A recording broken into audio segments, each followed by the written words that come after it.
Joloch mag Driftwood Sevens KSBRFC onyiso geno ni gibiro dhi nyime gi nyiso kitugo maber e sechegi mag dhi e tielo mar Prinsloo Sevens ma chakore Nakuru Athletics Club Kenya.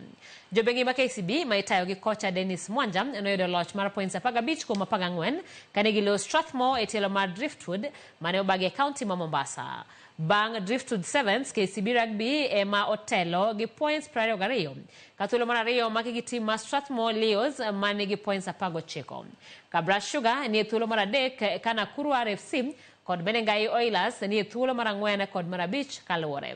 Captain mar Kenya George Oro osechango maber kendo odhi bede tuke mag Prinsloo Sevens.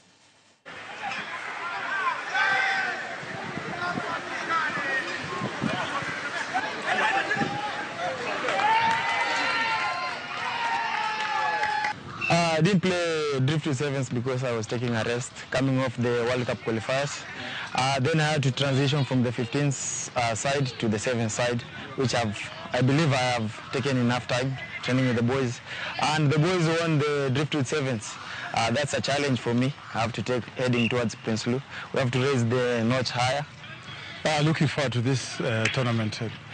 It's been a long time. I was looking back and I saw it was, I think it's going to the 8th year since we last won the Prinsloo Sevens. We've been falling short over the years, but this year when we won the Driftwood Sevens, we also believe we broke the jinx that had held us back because it's been a long time since we won Driftwood.